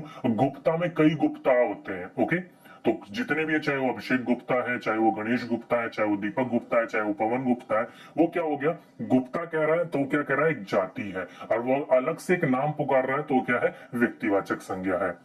फॉर एग्जाम्पल पुस्तक, पुस्तक में हमने जो दे दिया वो एक नाम दे दिया कि अब हमने यहां से पूछा कि भूगोल की पुस्तक, तो वहां पर क्या हो गया, एक एक जो बिल्कुल सीक्वेंस है, भूगोल की ही पुस्तक है वो। अब लेकिन यहाँ पर हम पुस्तक कह रहे हैं तो किसी भी प्रकार की पुस्तक हो सकती है, जैसे कि लड़की। अब लड़की में चाहे वो सीता गीता कोई भी हो, वो हमने क्या नाम दे दिया, एक जाति है लड़की, एक जाति है लड़के। तो वहां पर हमने क्या करा, सब चीज को संबोधित कर दिया। ओके, तो हमने किससे कोरिलेट कर दिया उसको, जातिवाचक संज्ञा से। तो जहां पर आपको सारे समूह को इकट्ठा कर दिया जाए, जैसे कि नदी है, पुस्तक है, लड़की है, वो क्या कहलाएगा, जातिवाचक संज्ञा कहलाएगा। ओके, अब ये जो जातिवाचक संज्ञा है इसको भी दो उपभेद में बांटा गया है, मतलब जातिवाचक संज्ञा के भी दो भेद हैं। कौन कौन से, पहला समूहवाचक संज्ञा और दूसरा द्रव्यवाचक संज्ञा। ये दो आपके द्रव्यवाचक संज्ञा और समूहवाचक संज्ञा जो किसके भेद है, आपके जातिवाचक संज्ञा के। अगर आपसे पूछा जाए कि जातिवाचक जो संज्ञा है उसके कितने उपभेद हैं, तो दो उपभेद हैं। कौन कौन से, समूहवाचक संज्ञा और द्रव्यवाचक संज्ञा। दोनों को समझाने की कोशिश करता हूं मैं आपको। पहला समूहवाचक संज्ञा, अब ये क्या होता है, तो ध्यान रखिएगा, जो शब्द किसी समूह का बोध कराता हो उसको क्या कहा जाएगा, वो उसको कहा जाएगा समूहवाचक संज्ञा। जैसे कि कक्षा, कक्षा में 1 से लेकर 10 तक सारी कक्षा, 1 से लेकर 12वीं तक सारी कक्षाओं, कक्षाओं का क्या कर दिया उसने, समूह कर दिया। जैसे कि दल, चाहे वो राजनीतिक दल हो, अपने दोस्तों का दल हो, चाहे पड़ोसियों का दल हो, चाहे विद्रोही का दल हो, तो क्या कर दिया, समूह की बात कर रहा है। सेना, गिरोह, यहाँ पर देख रहे हो वो सारे के सारे शब्द आते हैं जिससे क्या पता लगता है, हमें समूह का पता लगता है कि वो 1, 2, 3 से ज्यादा व्यक्ति देखने को मिल सकते हैं आपको उसमें। ओके, तो जहां पर भी आपको समूह का आपका बोध होता हो वो क्या कहलाएगा, आपका समूहवाचक कहलाएगा। और वहीं पर ही आपका द्रव्यवाचक संज्ञा, अब यहाँ पर जिस शब्द से आपको द्रव्य पदार्थ का बोध हो वो क्या कहलाएगा, वो आपका द्रव्यवाचक संज्ञा कहलाएगा। फॉर एग्जाम्पल रुई, रुई का इतना बड़ा ढेर लगा दिया जाता है, आप गिन सकते हो कितनी रुई हो, कक्षा गिन सकते हो, दल गिन सकते हो, सेना गिन सकते हो, आप गिरोह गिन सकते हो, लेकिन आप रुई का जो ढेर लगा रहता है गिन सकते हो कितनी है, नहीं। चावल, चावल की अगर एक बोरी आपके सामने गिरा दी जाए, गिन सकते हो कितने चावल है, नहीं। ऊन, सोना, दूध, आप गिन सकते हो। इन चीजों का जो आपका जो होता है फॉर्म, वो क्या कहलाएगा, आपका द्रव्यवाचक संज्ञा। सिंपल भाषा में कहा जाए जिसको आप गिन ना पाओ, जो कि आपका बहुत चीजों में आए। ओके, एक तरफ हो गया आपका वो जिसको आप एक तरीके से गिन पा रहे हो और दूसरे को नहीं गिन पा रहे हो। अब ये द्रव्यवाचक संज्ञा जो होती है उसमें भी आपके दो प्रकार के होते हैं, जैसे कि आप देख रखते हो कि चावल क्या है, एक ठोस पदार्थ है, वहीं पर ही आपका दूध क्या है, एक लिक्विड पदार्थ है। ओके, तो अगर आपसे पूछा जाए कि चावल किस में आता है, या फिर दूध किस में आता है। तो अगर वहां पर एक ऑप्शन हो द्रव्यवाचक संज्ञा तो आप उसको लगा सकते हो, लेकिन वहां पर दो ऑप्शन दिख गए, एक तो द्रव्यवाचक संख्या और दूसरा द्रव्य वाचक संज्ञा। देखिए द्रव्यवाचक और आपका दोनों में अंतर यही है कि द्रव्य मतलब होता है लिक्विड फॉर्म और द्रव्यवाचक मतलब होता है समूह। तो चावल का समूह कहलाएगा आपका द्रव्यवाचक और दूध या तेल का जो होता है वो क्या कहलाएगा, वो जो लिक्विड फॉर्म में है वो कहलाएगा द्रव्य में। ओके, तो शुद्ध हिंदी में जिसको लिक्विड वो क्या कहा जाता है, द्रव्य कहा जाता है। ये बहुत इंपॉर्टेंट पार्ट है, ध्यान रखिएगा कि तेल या दूध जो आएगा वो द्रव्य में आएगा और जो आपका चावल या सोना हो गया वो किस में आएगा, वो द्रव्य में आएगा। ओके, वो तो आगे हो गया आपके व्यक्तिवाचक और जातिवाचक, लेकिन वहां से आपकी एक क्वेश्चन बहुत पुटअप होता है कि व्यक्तिवाचक संज्ञा का जातिवाचक संज्ञा में प्रयोग कर लिया जाता है और पूछा जाता है आपसे। जैसे कि मैंने आपके दो एग्जांपल लिख रखे हैं यहाँ पर कि देश में कितना भी भ्रष्टाचार हो पर हरीशचंद्र की कमी नहीं। अब हरीशचंद्र की कमी नहीं है, यहाँ पर क्या है, देखिए हरीशचंद्र क्या है, एक व्यक्ति का नाम है। तो यहाँ पर क्या करा जा रहा है, व्यक्तिवाचक संज्ञा है, लेकिन उसका उपयोग किस में किया जा रहा है, वो हमारे उपयोग किया जा रहा है जातिवाचक संज्ञा में। पूरे शब्द को एक बार पढ़िए और एक हरीशचंद्र को टॉपिक को अगर मैं आपसे पूछूं कि हरीशचंद्र, तो आप बोलोगे एक व्यक्ति का नाम था जो हमेशा सत्य बोलता था। और अगर आपसे मैं पूरा टॉपिक बोल दूं एक लाइन में कि देश में कितना भी भ्रष्टाचार हो पर हरीशचंद्र की कमी नहीं, तो वहां पर इसका मतलब क्या हो गया कि देश में कितना भी लूटपाट मच रहा हो लेकिन वहां पर कई लोग ऐसे हैं जो अभी भी ईमानदार है। और ईमानदार किस में हो जाते हैं आपके, वो जातिवाचक के अंदर आ जाते हैं। ओके, तो यहाँ पर देखा किस प्रकार से व्यक्तिवाचक शब्द को हमने जातिवाचक शब्द में उपयोग करा। वैसे ही आपका दूसरा क्या बोल रखा है, धन की लालच में आज भी कुछ लोग जयचंद बन जाते हैं। ध्यान रखिएगा क्या बोल रखा है, धन की लालच में आज भी कुछ लोग जयचंद बन जाते हैं। अब देखो यहाँ पर एक शब्द बोला जाए आपको जयचंद, क्या नाम था, एक व्यक्ति का नाम था जिसने पृथ्वीराज चौहान के साथ क्या करा था, धोखा करा था। इतिहास जो पढ़ाऊंगा जो मैं आपको बताऊंगा कौन था ये जयचंद। तो जयचंद एक गद्दार था, धोखेबाज था, जिसने पृथ्वीचंद चौहान को हराने में मदद करी थी। किसकी, वो करी थी जो बाहर से अफगानिस्तान से आया था गौरी, उसकी मदद करी थी। तो यहाँ पर अगर जयचंद बोला जाए तो एक व्यक्ति का नाम था, लेकिन पूरे शब्द को पढ़ा जाए कि धन की लालच में आज भी कुछ लोग जयचंद बन जाते हैं, मतलब पैसों की लालच में आज भी कुछ व्यक्ति जो होते हैं वो क्या हो जाते हैं, लालची हो जाते हैं। और लालची किस प्रकार का शब्द है, वो आपका ऐसा शब्द है जो जाति को बोध कराता हो, जो भ्रष्टाचार है।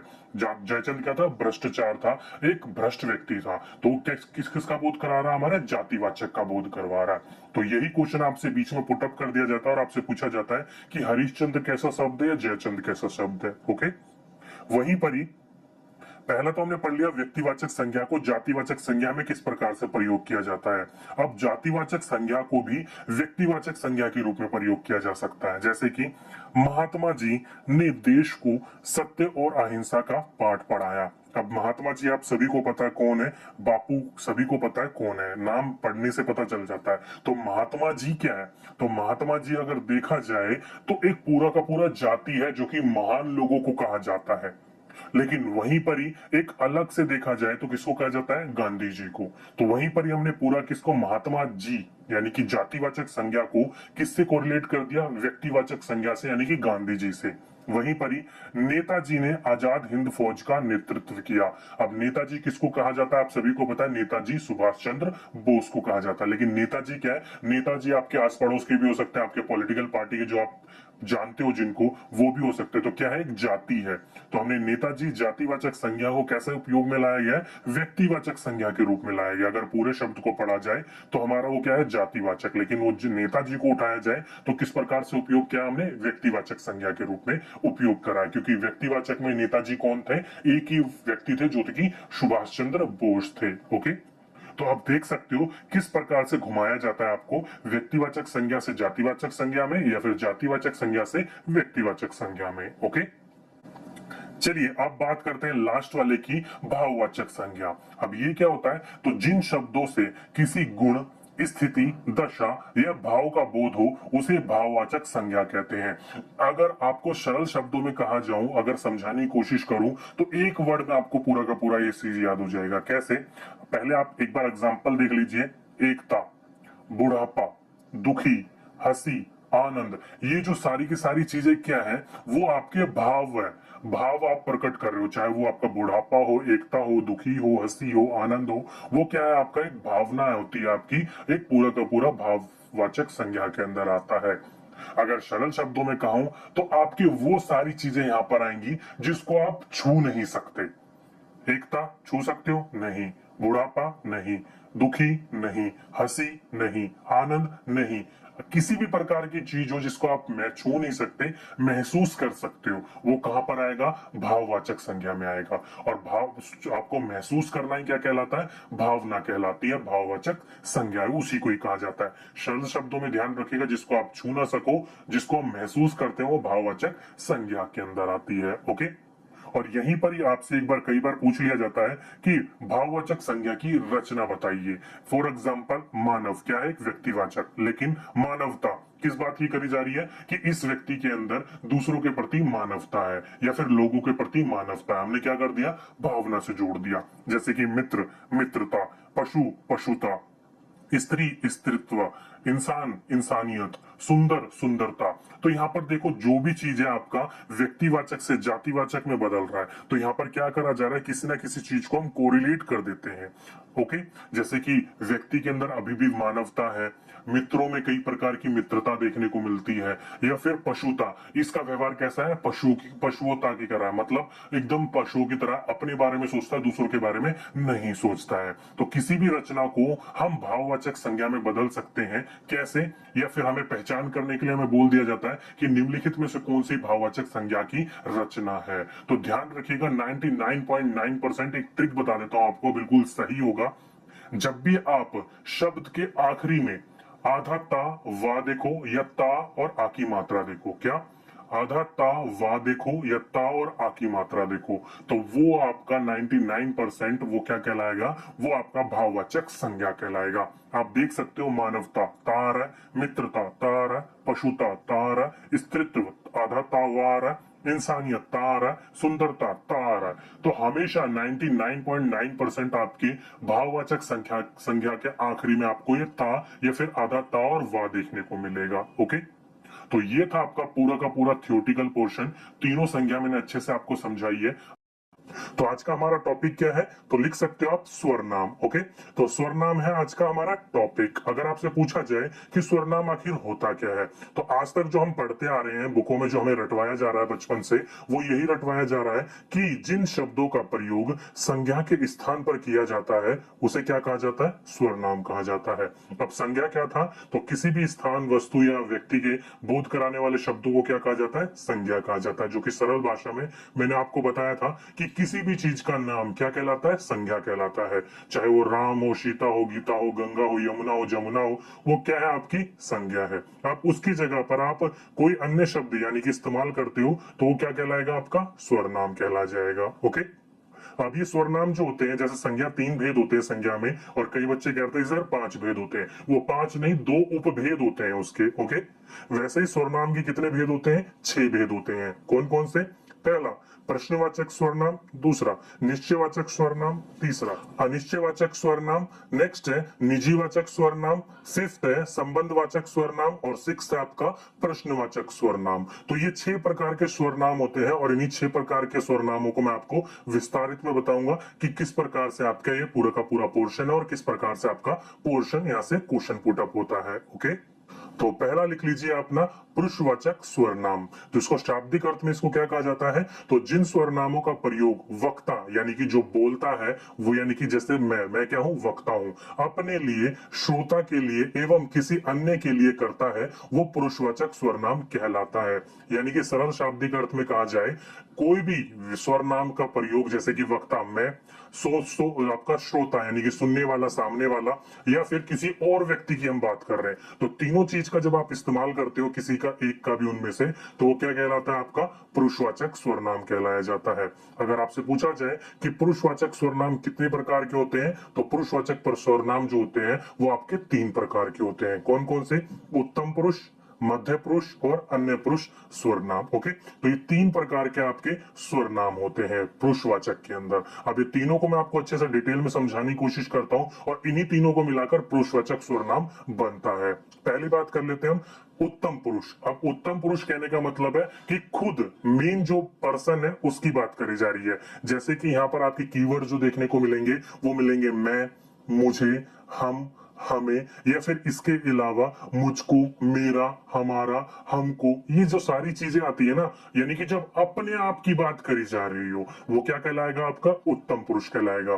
फॉर एग्जाम्पल के रूप में मैं चुटकुले सुनाऊंगी। अब यहाँ पर क्या है, मैं यानी कि हम। अब वहीं पर यानी कि मैं हो गया, आप बोलोगे तो आप हो जाओगे। ओके, अब मैं की जगह हम लगा लो, मुझे लगा लो कि मुझे चुटकुला सुनाना है, या हम चुटकुले सुनाएंगे, या हमें चुटकुले सुनाने हैं, मैं चुटकुला सुनाऊंगी, कुछ भी लगा सकते हो। तो वो क्या कहलाएगा, आपका उत्तम पुरुष, जब खुद से कोई काम करा जा रहा हो। ओके, दूसरा आपका मध्य पुरुष। इसमें क्या होता है, खुद ना करके सामने वाले की बात करी जा रही है। जैसे कि तुम, तू, तुम्हारा, आप, तुम्हारे, या फिर आपके, या फिर आपके, इसी प्रकार के जो अन्य कीवर्ड्स होते हैं वो सारे के सारे इसके अंदर आते हैं, जिसमें आप खुद ना करके सामने वाले की बात कर रहे हो। जैसे कि तुम क्या कर रहे हो, तुम कहां जा रहे हो, आप क्या क्या कर सकते हो। तो यहाँ पर क्या करी जा रही है, आप अपनी बात ना करके दूसरों से पूछ रहे हो। पहले आप क्या कर रहे थे, अपनी बात कर रहे थे, आप क्या कर रहे हो, दूसरों की बात कर रहे हो। तो दूसरा जब व्यक्ति की संबोधन किया जाए, तू, तुम, तुम्हें, तुम्हारा, ऐसे वाले कीवर्ड्स आए तो वो क्या कहलाएगा, मध्य पुरुष कहलाएगा। और लास्ट में आता है आपका अन्य पुरुष, यानी कि जब आप अपनी भी बात नहीं कर रहे हो, सामने वाले की भी बात नहीं कर रहे हो, आप दोनों मिलकर किसी और की बात कर रहे हो। जैसे कि वह, उसे, उन्हें, वह, या फिर इसके अलावा उन्होंने, उन्हें, उसका, उसे, इस प्रकार के जो कीवर्ड्स आते हैं। फॉर एग्जाम्पल के रूप में वह कहाँ चला गया। अब यहाँ पर तुम ना ही अपनी बात कर रहे हो, ना ही जो आपके सामने सुन रहा है उसकी बात कर रहे हो, आप दोनों मिलकर किसी और की बात कर रहे हो। तो अब जब आप दोनों मिलकर किसी और की बात कर रहे होते हो तो वो क्या कहलाता है, आपका अन्य पुरुष कहलाता है। ओके, तो आप जब इन तीनों चीज का कहीं पर भी प्रयोग कराओगे तो पुरुषवाचक स्वर नाम होता है, या फिर उसके अंदर से भी आपको ऑप्शन में दे दे उत्तम पुरुष, मध्य पुरुष या अन्य पुरुष किसका है, तब आप देख सकते हो जब खुद की बात करी जाए तो उत्तम पुरुष, सामने वाले की बात करी जाए तो मध्य पुरुष, दोनों मिलकर किसी और की बात करी जाए तो अन्य पुरुष के अंदर आता है वो। ओके, नेक्स्ट है आपका निश्चयवाचक स्वर नाम। अब इसमें क्या होगा, तो इसके कीवर्ड्स भी हैं, जैसे कि यहाँ, ये, वह, या वे, ये वाले जो शब्द आ जाते हैं ना, इन प्रकार के कीवर्ड्स कहीं पर आपके इस्तेमाल किए जाएंगे ना, तो वो क्या कहलाएगा, आपका निश्चयवाचक स्वर नाम। यानी कि जिस स्वर नाम से निकट या दूर का निश्चयात्मक बोध हो उन्हें निश्चयवाचक स्वर नाम कहते हैं। जैसे कि यह पुस्तक मेरी है, तो यहाँ पर देखो कीवर्ड आ गया यह, ये, वह, या वे। तो इन प्रकार के कीवर्ड देख सकते हो, यह पुस्तक मेरी है, तो क्या है, निश्चित बात पता चल रही है कि ये पुस्तक क्या है, मेरी है। दूसरा, वह मेरा मित्र है, साफ शब्दों में पता चल रहा है कि वो मित्र कौन है, मेरा मित्र है। अब यहाँ पर संदेह होता तब बात अलग थी, यहाँ पर बिल्कुल कंफर्म हो रहा है कि ये, यहाँ पर यही लिख देते ये बुक किसकी है, तो अभी किसी को पता नहीं है तो वो निश्चित में नहीं आता। यहाँ पर क्या लिख रखा है, यह पुस्तक मेरी है, बिल्कुल निश्चित है, ठोस है कि ये मेरी पुस्तक है। वह मेरा मित्र है, ठोस बात है कि मेरा मित्र है। ओके, तो जब भी चीज, सारी चीज फिक्स होगी वो क्या आएगा, आपका निश्चयवाचक स्वर नाम के अंदर आएगा। नेक्स्ट है आपका अनिश्चयवाचक स्वर नाम। अब इसके अंदर कौन सा आएगा, तो जैसे कि कीवर्ड्स देख सकते हो, कोई, कुछ, या कहीं, इस प्रकार के शब्दों का इस्तेमाल किया जाए तो अनिश्चयवाचक स्वर नाम होगा। या फिर जिन स्वरनाम शब्दों का प्रयोग किसी अनिश्चित वस्तु, व्यक्ति तथा स्थान के लिए किया जाता है उसे अनिश्चयवाचक स्वर नाम ये कहते हैं। फॉर एग्जाम्पल के रूप में मुझे कुछ खाना है। अब आपने ये तो बोल दिया मुझे कुछ खाना है, लेकिन खाना क्या है, कुछ कंफर्म है, कुछ निश्चित है, नहीं। आपने बोला मुझे रोटी दाल खानी है तो निश्चित है, लेकिन मुझे कुछ खाना है, कुछ भी मिल जाए लेकिन खाना है। वहीं पर ही वह अचानक कहीं चला गया, कहाँ चला गया, कुछ पता है, नहीं पता। तो जब भी नहीं पता हो कि क्या हो रहा है, किस चीज के लिए बोला जा रहा है, वो किस में आएगा, आपका अनिश्चयवाचक स्वर नाम के अंदर आएगा। ओके, नेक्स्ट है निजीवाचक स्वर नाम। इसमें कीवर्ड्स क्या होंगे, स्वयं, खुद, या फिर अपने आप। यानी कि वो सारे काम जब आप खुद कर लो, अधिकतर ये तीन कीवर्ड्स ही आते हैं, इसके अलावा यहाँ पर कोई देखने को नहीं मिलेगा आपको। जैसे कि जिस स्वरनाम शब्दों का प्रयोग करता, यानी कि खुद जो काम कर रहा है, के साथ अपनेपन का बोध कराने के लिए किया जाता है निश्चयवाचक स्वरनाम कहलाता है। यहाँ पर साफ शब्दों में कहा है, जब कर्ता जो होगा काम को करने वाला वो अपने आप का बोध कराने के लिए किया जाए तो उसको क्या कहा जाएगा, निजीवाचक स्वरनाम कहलाया जाएगा। एग्जाम्पल से समझने की कोशिश करते हैं कि इस सवाल का हल अपने आप निकालो। तो यहाँ पर क्या करा जा रहा है, एक तो कीवर्ड आ गया अपने आप, और क्या करा जा रहा है कि खुद करा जा रहा है। जब आप स्वयं को काम खुद करते हो, कोई काम स्वयं करते हो, तो किस में आता है आपका निजीवाचक में। देख सकते हो, इस सवाल का हल अपने आप निकालो, या फिर वह सारी बात खुद समझ जाएगा। क्या करेगा वो, खुद समझ रहा है, अपने आप कर रहा है सारा काम। तो जहां पर भी आपको तीन कीवर्ड 99.9% आपको निजीवाचक स्वरनाम के अंदर ये तीन कीवर्ड ही देखने को मिलेंगे, स्वयं, खुद, अपने आप। देखते ही पता चल जाएगा, बिल्कुल सिंपल होते हैं ये वाले। ओके, नेक्स्ट है संबंधवाचक स्वरनाम। इसमें क्या होगा, जैसे वैसे, जो वो, जो सो, मतलब दोनों चीज मिलकर वो बनती है, जिसकी उसकी, इस प्रकार की चीज आपकी जोड़कर बनी जाती है यहाँ पर। तो जिस स्वरनाम में शब्द द्वारा वाक्य के प्रयुक्त अन्य स्वरनाम शब्द के संबंध दर्शाया जाता है उसको क्या कहलाया जाएगा, संबंधवाचक स्वरनाम कहा जाएगा। एग्जाम्पल से, जैसा करेगा वैसा भरेगा, दोनों एक लय में बन रहा है। दूसरा, जो होना था सो हो गया। तो यहां पर देख रहे हो, जैसा वैसा, जो वो, जो सो, जिसकी उसकी, इस प्रकार के कीवर्ड्स आपको देखना पड़ेगा, जितना उतना, इस प्रकार के आपको, जैसे कि एक देखा होगा, जो परिश्रम करेगा वो सुख पाएगा। तो वही क्या हो रहा है आपका, जो परिश्रम करेगा वो सुख पा रहा है। तो यहाँ पर देख सकते हो इस प्रकार के कीवर्ड जिसका संबंध आपस में दर्शाया जा रहा हो, पहले वर्ड का दूसरे वर्ड से, दूसरे वर्ड का पहले वर्ड से। जैसे कि जैसा करेगा वैसा भरेगा, आपने जिस प्रकार का चीज करा उस प्रकार का आपको फल मिला। दोनों चीज एक दूसरे से संबंधित है। तो यहाँ पर जिस प्रकार से आपका संबंध बनता है वो क्या कहलाएगा, संबंधवाचक स्वरनाम कहलाएगा। नेक्स्ट है प्रश्नवाचक स्वरनाम। इसमें यहाँ पर देखो हमेशा प्रश्न की बात करी जा रही है, जैसे कि क्या, कौन, कहा। इसमें हमेशा एक बात देखने को मिलेगी, आपको क्वेश्चन मार्क देखने को मिल जाएगा। शाब्दिक अर्थ भी पढ़ने की जरूरत नहीं है आपको, डेफिनेशन भी, बस इतना ध्यान रखिएगा आपसे क्वेश्चन पूछा जाएगा, जैसे कि आप क्या पढ़ रहे हैं, क्वेश्चन मार्क, आप कहाँ जाएंगे, आप क्या करोगे, आप किस दिशा में जाओगे। तो हर बार आपके प्रश्न पूछेगा, क्वेश्चन मार्क देखने का, प्रश्न चिन्ह देखने को मिलेगा आपको, लास्ट में देखते ही पहचान जाओगे यहाँ से क्वेश्चन आपका पूछा गया तो फ्री के नंबर है, और वैसे पूछा नहीं जाता है। ओके, तो ये तीन आपके पूरे के पूरे 6 प्रकार के स्वरनाम थे।